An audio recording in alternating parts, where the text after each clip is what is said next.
Hello, everyone. Thank you for joining me for another fun and informative episode of the Paralegal Voice on the Legal Talk Network. I'm Jill Francisco, an advanced certified paralegal, immediate past president of NALA, the Paralegal Association, and your host of this episode of the Paralegal Voice. I have over 22 years of paralegal experience, and I'm so super excited to share my knowledge and enthusiasm for the paralegal profession with you. So we have a wonderful guest for today's show, but before we welcome him, we'd like to thank our sponsors. Today's sponsor is Legal Inc. Makes it easy for paralegals to digitally automate tasks like business formations, corporate filings, and registered agent services nationwide. Visit legalinc.com/podcast to create your free account. We would also like to thank ServeNow. ServeNow is a nationwide network of trusted pre-screened process servers. Work with the most professional process servers who have experience with high-volume serves, who embrace technology, and understand the litigation process. Visit servenow.com to learn more. Thank you to NALA, the Paralegal Association. NALA is a professional association for paralegals providing continuing education, voluntary certification, and professional development programs. NALA has been a sponsor of the Paralegal Voice since our very first show. And also, thank you to courtfiling.net. E-file court documents with ease in California, Illinois, Indiana, and Texas. To learn more, visit courtfiling.net to take advantage of a free 30-day trial. So I am so very excited, like I said, to have Brian Moore, a partner of Dinsmore and Shohl, LLP. He's practicing in the labor and employment law, and I actually work with him.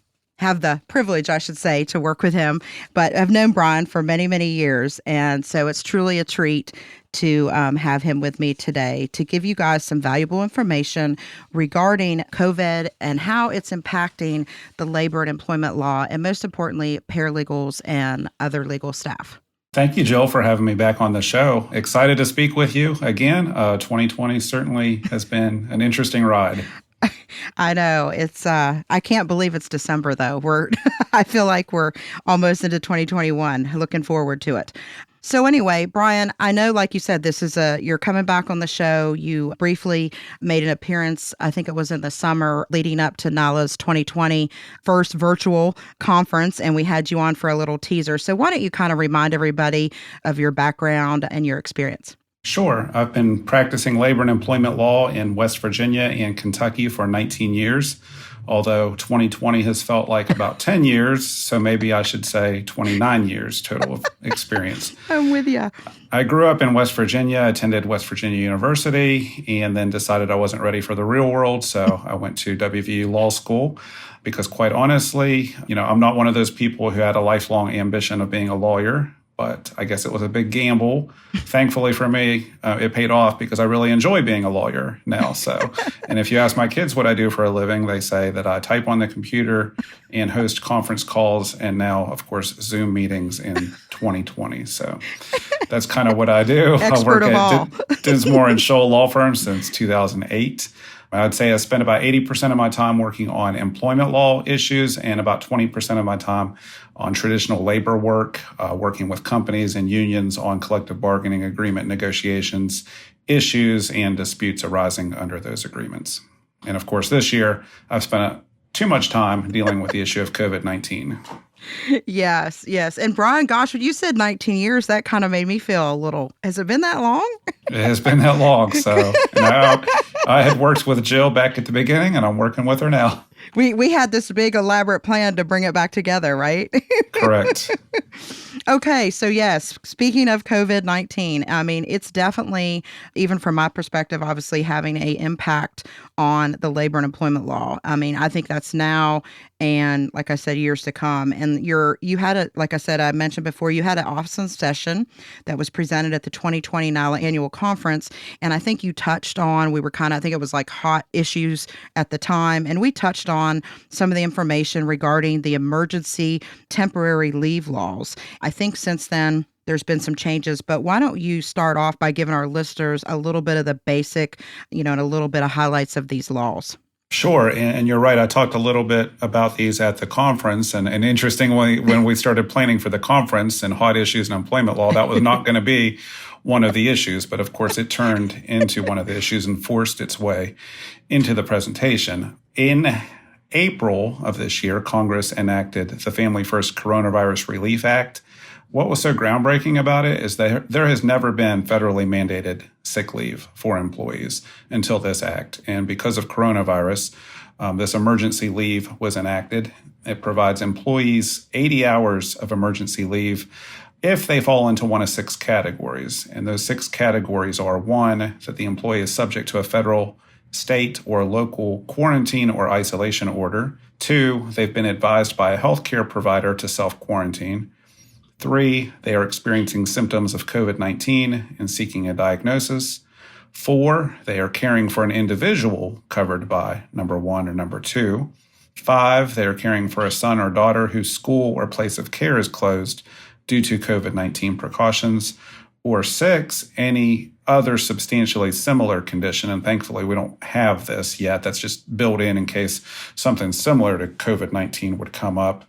An important aspect of this leave, though, you don't automatically get it if you have COVID-19 or symptoms.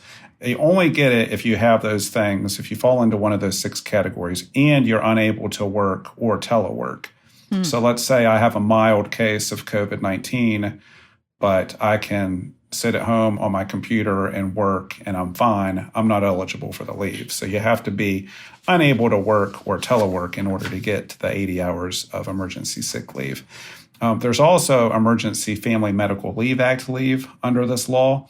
It is, though, only for an employee who needs to miss work because of school-related closures or childcare unavailability due to COVID-19. You know, under the normal FMLA, you have to meet certain criteria as an employer to be covered by it.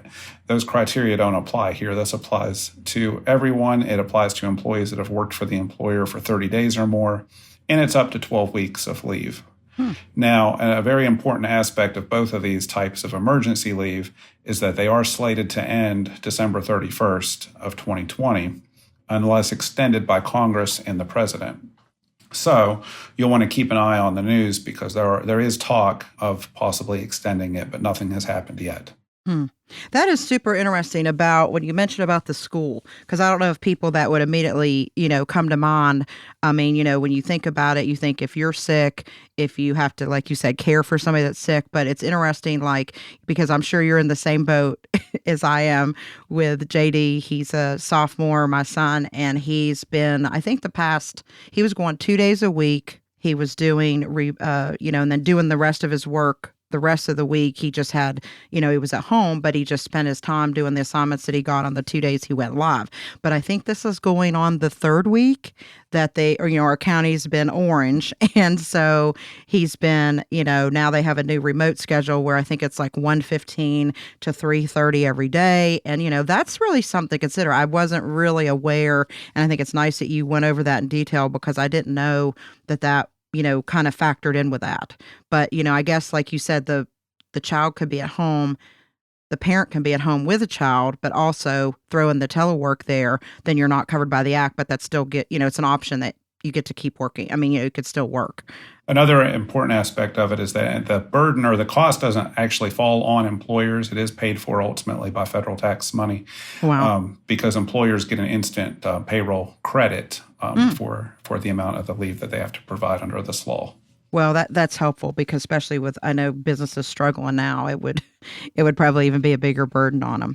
So I know you said that was in April of 2020. And now I think it was, if I'm correct, was it on September 11th of this year, the U.S. Department of Labor's Wage and Hour Division announced revisions to the regulations that implemented the paid sick leave and the expanded Family and Medical Leave Act provisions of the Family's First Coronavirus Response Act.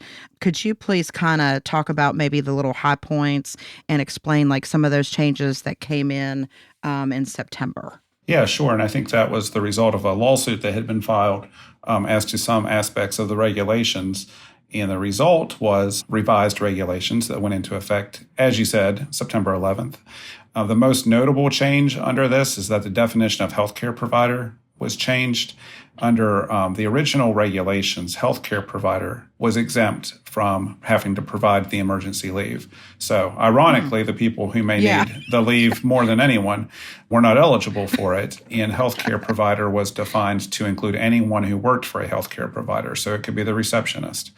That definition was changed in September to make it that only medical personnel are exempt. People who actually administer patient care, such as nurses, doctors, things like that, they are not eligible for the emergency leave. And of course, I've pointed out the irony in that, but we also understand that these are the people on the front line and the essential workers that maybe we cannot afford this luxury of letting them have time off if, they don't have COVID, they're caring for someone with COVID, things like that. Certainly, if they have COVID, then an employer needs to give them the time off, regardless of whether, it's mandated under this particular law or not. There were, Jill, some other clarifications to the regulations, but a lot of it was just like tightening some things up, such as when does an employee have to give notice of the leave? And it's as soon as practicable. And then also that you could use both types of leave intermittently. So you don't have to take them in one long stretch. You could take them intermittently as needed. Which is that how the FMLA was designed too, right? You don't have to take it all together. Like, for instance, I think obviously when I was on maternity leave, I took it all together with JD. But then when Sean, my husband, had a leg injury, I was off a little bit, and then kind of periodically when he went in for different surgeries as follow-up. And I think I remember I didn't have to take all that in one big chunk. Yeah, that's true. As long as you have the medical provider say that, intermittent leave is necessary on the paperwork, then that's true. It's something to consider, because I know people get alarmed when it's like, you get that off, you get that time off, but you don't necessarily need all that time off in big chunks. You need it over the course of, a few months to take care of something that's ongoing. Right. Some people have conditions that flare up, and it's especially important for them. Right. Okay, so before, Brian, we go on to our next point of discussion, we need to take a quick commercial break. We'll be right back. NALA members receive exclusive content such as the Paralegal Utilization and Compensation Survey Report, access to a members-only collaboration site, discounts on office products and car rental, access and preferred placement on a web platform for paralegal contract jobs, and access to the member-only Career Center. NALA members also receive discounted education and products. Join NALA today and become a part of our community. Learn more at nala.org. Today's episode is brought to you by Legal Inc. Legal Inc. is empowering paralegals to embrace their inner legal rock star by automating the everyday tasks that hold them back. Through their free dashboard solution, paralegals can quickly and easily automate services like business formations, corporate filings, registered agent services, and more. Visit legalinc.com to create a free account and check out legalinc.com/podcast for a chance to win Legal Rockstar swag. Welcome back to the Paralegal Voice. I'm Jill Francisco, and my guest today is Brian Moore. And today we're discussing issues regarding COVID and, some tips and things that employees need to look out for regarding the labor and employment field that Brian practices in. So one thing, obviously, that's all in the news, you and I were talking earlier, is the vaccine is out there. We're getting the first doses, being distributed. And so even my secretary was asking me the other day, what do you think about how employers will handle this? Will employers be able to require the employees to get the vaccination when it becomes available at the different stages? I think that's an intriguing question. Yeah, it's a good question. And it's a touchy subject. And yes. Probably open a can of worms with this one. But the short answer is, I think, and some people may not want to hear this, but I think the short answer is I think employers will be able to mandate the vaccine so long as they take into account certain legal exceptions. Those industries working directly with the public, such as healthcare and retail, probably in a stronger position to argue that they can mandate that employees get the vaccine. Employers whose employees can telework, maybe do a substantial portion of their work from home, may be in a weaker position to argue that they should have mandatory vaccinations. This is definitely an unsettled question. What we do know, however, is that so far the law has treated COVID-19 a little bit differently than other health issues. For example, the EEOC has already said the virus serves as a direct threat to coworkers and the public. So it has allowed employers to be more invasive than they normally would be allowed. HIPAA provisions have been relaxed because of the virus. This issue is going to be tested either way. I mean, we know this. People are going to complain either way. So if employers mandate the vaccination, they will probably have some lawsuits from people alleging disability discrimination, religious discrimination, invasion of privacy, and probably several other things. If they don't mandate the vaccine, they could be sued for negligence, possibly OSHA violations, basically anything related to disregarding the safety of employees and the public. Yep. If I had to guess right now, I would say employers will be allowed to mandate vaccinations. And I believe we're seeing some authority that's saying that already. But they're going to have to make accommodations if someone says, I have a disability and for whatever reason need this accommodation of not taking the vaccine, or I have a sincerely held religious belief that prohibits me from taking the vaccine. It can't just be that I'm anti-vaccine. It has to be that it's a religious belief and a sincerely held religious belief that would prohibit the person from taking the vaccine. And you touched on something a moment ago, Jill, which is we get inundated with bad news about COVID-19, and a lot of times we want to take a break from it. And I do that as well.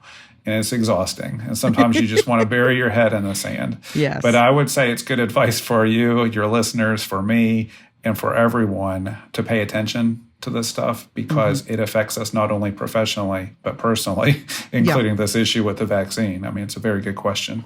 Let's go back and circle around just for a minute because it's intriguing to me because, obviously working with you on the labor employment cases. So, the employers, from the employer's aspect, creating the safe work environment. So, I mean, do you open up that door to where my coworker doesn't get the vaccine and I get the vaccine, then is that for me, like I'm upset or say, well, I'm not going to come in here because she's put me at risk. It's not a safe work environment. I mean, am I kind of thinking about that? I mean, are we going to go down that road sometime, you think? I guess under your example, the employer does not mandate the vaccine. Right, correct, right. Correct. So I think the employer is going to have to show that they took the necessary precautions. Yep. If it's not that they require a vaccine, I think as long as they can show the other things that we've all become accustomed to this year, social distancing, mask wearing where appropriate, sanitizer stations, and all of that good stuff, there's no perfect answer or right or wrong answer to any of this. I think the best practices are constantly evolving, but as long as a company can argue that, or an employer could argue that it's implemented best practices, whatever those may be, which may or may not include requiring a vaccine, then I think they'll be on pretty solid footing. Yeah, and I agree with you. And I think also to me, that's an argument from the employer's perspective to require the vaccine to create the safe work environment. Yeah, and I think a lot will. But interestingly, like Facebook has said when their employees return in the summer of 2021, as of right now, they're not going to require the vaccine. To get it. Huh. So I think as a practical matter, legally they may be allowed to. Right. As a practical matter, I think a lot of employers will be hesitant to require it. It'll be interesting to see how it pans out because obviously too with just the first few people are getting the vaccine, like how, maybe reactions or, to me, there's going to be some stuff that possibly could influence more people getting it or being maybe hesitant to get it or, that type of thing down the road. So keeping with we sound like you're getting into medical, even though we're lawyers and paralegals here. The other thing that I heard that I've been hearing a lot from listening to the news just today, and I think there was an article the other day out, is the concerns about the information that's being collected from people receiving the vaccine. And of course, I deal almost probably on a daily basis, if not every other day, with the HIPAA when I'm requesting the medical records and compiling those. And so, I think there's a concern there, and obviously the amount of information and type of information given to the government. So what are your thoughts about that? Because I'm sure you've heard of that going down, like I said, the information is being collected from the people getting vaccinated thus far. Well, do you want me to answer as a lawyer or as a person? You hit on another hot button issue, but hot topics. You are correct that the Trump administration has asked the states in administering the vaccine to supply to the federal government names, birth dates, ethnicities, and addresses of individuals receiving vaccinations. Obviously, as you've just touched on, this raises a host of concerns related to privacy, immigration, and other laws. Some states have already objected to this and are fighting with the federal government about it. The administration, fighting back, says, hey, we're not going to share this with all the various federal agencies. We're collecting it for a legitimate purpose, which is to track people who move across state lines and make sure they receive follow-up doses, and to track the vaccine's effectiveness among different ethnic groups. We don't know how this one's going to play out yet. It's going to be a fight, and it's definitely an issue that we'll want to follow. It may change under the Biden administration. So, we'll find that out in a few weeks, I guess. If you have personal concerns about it, you should dig around on the internet and see what your state's stance is, because all the different states may have a different stance on this. Some of them are going to freely cooperate with what the federal government wants, and others, like New York, has said we don't want to, and California said we don't want to cooperate with all this data gathering. Is there any, because I had not heard this and I don't know the answer, is there any recourse that if like now it's being distributed to the state, so if the state objects to providing that information, because right now it's being requested, does that influence or alter the amounts of vaccine and things that the state can get? Have you heard anything on that? Haven't heard anything on that. My prediction is the states are still going to get the vaccines, and some of the states have already said, well, we're not going to give you all the data you want, but we'll give you some data, and maybe block out some of the personal identifiers and things like that the best we can. But I think that they'll still get the vaccines. And my prediction is that things will probably change in a few weeks under the new administration. It reminded me of all the redacting. I need to redact information on that. Like looking for the date of birth always pops out. I feel like the date of birth is a hot one that, we could do a whole show on redacting. We could do, it's like redacting. It brings the nightmares about more to redact. So before we kind of come back and do our wrap up, we need to take one other quick break to thank our sponsors. We'll be right back. Looking for a process server you can trust? ServeNow.com is a nationwide network of local pre-screened process servers. ServeNow works with the most professional process servers in the industry, connecting your firm with process servers who embrace technology, have experience with high-volume serves, and understand the litigation process and rules of properly effectuating service. Find a pre-screened process server today. Visit www.servenow.com. This episode of The Paralegal Voice is brought to you by CourtFiling.net, your solution for electronic filing in California, Illinois, Indiana, and Texas. CourtFiling.net provides a better e-filing experience so you can spend more time helping clients. Because they know that work sometimes happens after hours, CourtFiling.net offers 24/7 phone, email, and chat support. Visit CourtFiling.net to receive 30 days of unlimited free electronic filings and see how you too can e-file court documents with ease. Welcome back to The Paralegal Voice. I'm Jill Francisco, and my guest today is Brian Moore. Before the break, we were kind of wrapping up our discussion on the concerns that we're having with giving personal information from the people that are receiving the vaccine. So maybe stemming from that, probably not, but who knows, is lawsuits. We always talk about lawsuits. So have you seen any COVID-related labor and employment cases yet this year? Yes, I have, and I predicted months ago that we would you said that in July. Lot of litigation related to COVID-19. Some people argued with me and said, no, people understand it's a pandemic and that there's going to be employment loss. My answer is no, they don't understand. When it comes to them personally, there's always going to be lawsuits and litigation. Some of the cases I've already started handling where COVID is directly at issue are people who have had COVID, recovered from it, and then get fired shortly thereafter and are claiming that the employer perceived them as having some kind of disability, depending on what state that you live in. Different states, in West Virginia, there's a fairly liberal interpretation of what a disability is and what perceived as being disabled is. And so former employees have brought those kinds of lawsuits. There have also been several lawsuits I have where COVID is mentioned, as the excuse given by the employer for terminating or laying off employees. And Oh, wow. the employee says, no, that's not the real reason. The real reason is illegal age discrimination, and you just used COVID-19 to cover that up. Other types of cases I've seen, I haven't personally handled these, but there's been occupational exposure types of cases, OSHA complaints filed by employees, any kind of claim you can think of where an employee might argue the employer is not taking adequate care of me. Bottom line, I think that we're going to see COVID-19 have an impact on employment litigation for years to come. It's going to be referenced in some way or another. I could even see an employee claiming that maybe they complained about the methods the employer was using to safeguard employees, and that's some kind of public policy claim that would prohibit them from being discharged. So I think we'll be dealing with this issue for years to come. Basically, the sky's the limit as to how this could impact employment litigation. So if you're looking for career longevity, you might want to pick up some labor and employment law expertise. Yeah, I think that's good advice. And like anything else, I mean, I thought it might take a little longer to evolve, but, I'm sitting here thinking, oh gosh, it's already been since March.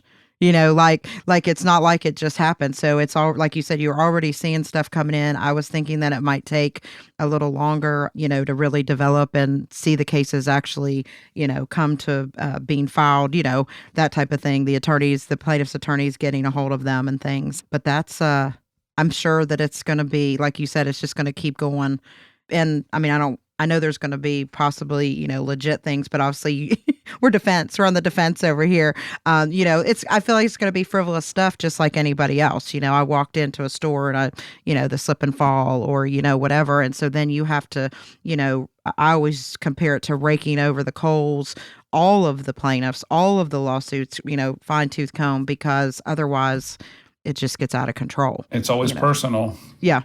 Terminations are always personal. So the person's always going to be upset. And of course, and you just put yourself in their shoes and you can see, anytime you lose your job, you're going to be upset about it. And yes. If you can blame someone else for that, you might want to at least attempt that. Right. Yes, you're exactly right.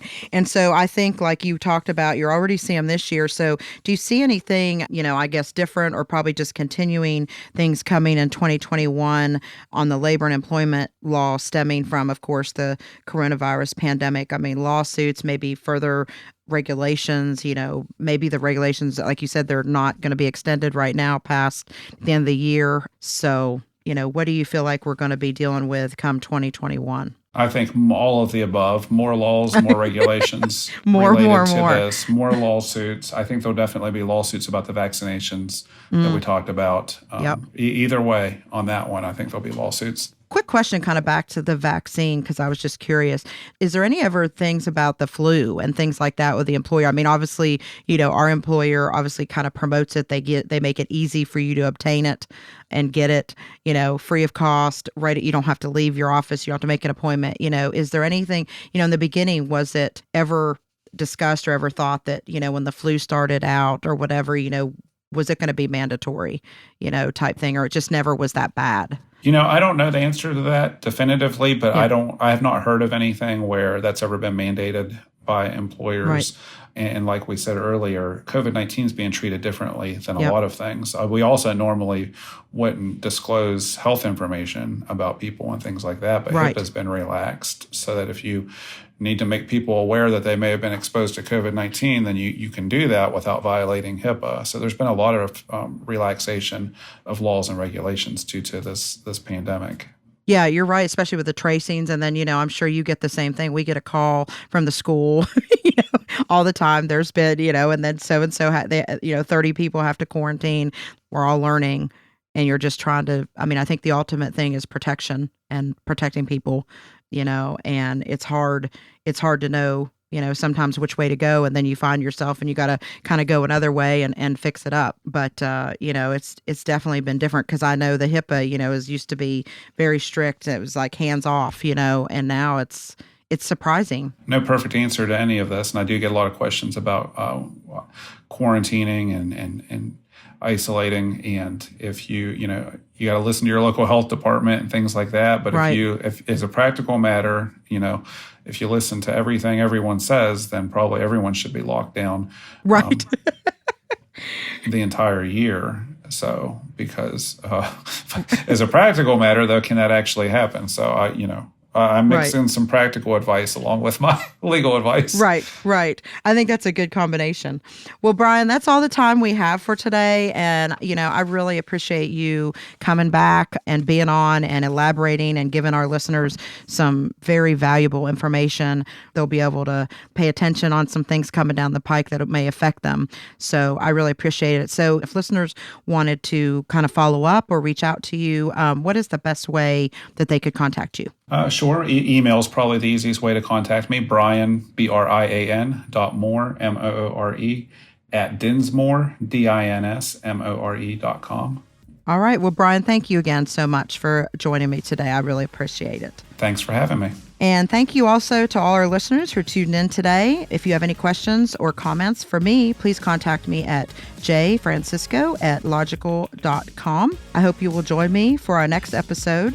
I'm Jill Francisco for the Paralegal Voice, signing off. The views expressed by the participants of this program are their own and do not represent the views of, nor are they endorsed by Legal Talk Network, its officers, directors, employees, agents, representatives, shareholders, or subsidiaries. None of the content should be considered legal advice. As always, consult a lawyer.